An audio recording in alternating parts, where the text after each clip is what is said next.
بیان کیا جاتا ہے کہ زوازان نامی بادشاہ کا ایک وزیر بہت ہی وفادار، نیک اور دانش مند تھا۔ اس کی ان خوبیوں کے باعث بادشاہ بھی اس کی بہت قدر کرتا تھا، لیکن تقدیر الہی سے کچھ ایسا ہوا کہ اس دانا وزیر سے کوئی غلطی ہو گئی۔ انسان خطا کا پتلا ہے۔ بادشاہ کو وزیر کی اس لغزش کا حال معلوم ہوا تو وہ اس قدر ناراض ہوا کہ اس کی ساری جائیداد ضبط کر کے اسے قید خانے میں ڈال دیا۔ یہ بہت بڑی افتاد تھی جو اس وزیر پر آن پڑی تھی، لیکن اس مصیبت کے زمانے میں اس کی وہ نیکیاں اس کے کام آئیں جو اس نے اقتدار کے دنوں میں لوگوں سے کی تھیں۔ اس کا قاعدہ تھا کہ وہ ادنا لوگوں سے بھی میٹھی زبان میں بات کرتا تھا، جہاں تک ہو سکتا تھا لوگوں کو فائدہ پہنچاتا تھا۔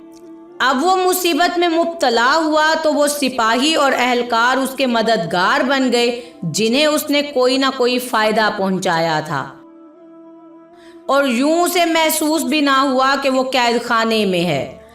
اس دوران میں ایک واقعہ یہ ہوا کہ پڑوسی ملک سے بادشاہ نے اپنے ایک خاص آدمی کے ہاتھ اس وزیر کے نام ایک خط بھیجا اور اس میں لکھا کہ یہ جان کر ہمیں بہت افسوس ہوا ہے کہ تم جیسے قابل قدر اور نیک وزیر کو تمہارے بادشاہ نے ذلیل کیا ہے۔ اگر تم پسند کرو تو ہم تمہاری رہائی کا انتظام کر سکتے ہیں اور اس بات پر آمادہ ہیں کہ اپنے دربار میں وزارت کی کرسی عنایت کریں۔ اگر تمہیں یہ بات منظور ہے تو فوراً ہمیں آگاہ کرو۔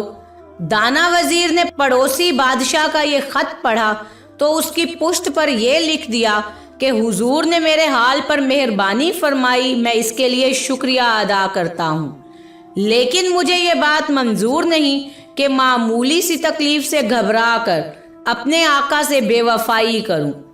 پڑوسی بادشاہ کے قاصد کے آنے کا حال اتفاق سے ایک ایسے شخص کو بھی معلوم ہو گیا جو اس وزیر کا دشمن تھا۔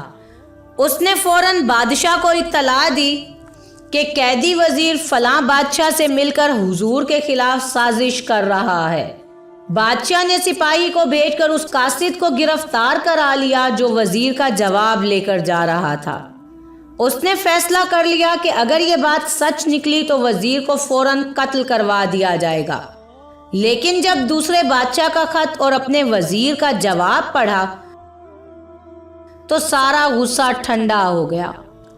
اس پر وزیر کی وفاداری پوری طرح ظاہر ہو گئی اور اس نے اسی وقت اس کی آزادی کا حکم لکھ دیا۔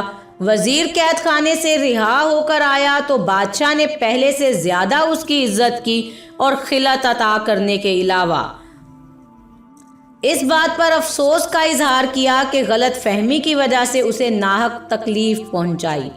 وزیر نے کہا کہ حضور خیال نہ فرمائیں، جو تکلیف مجھے پہنچی ہے وہ میری تقدیر میں لکھی تھی۔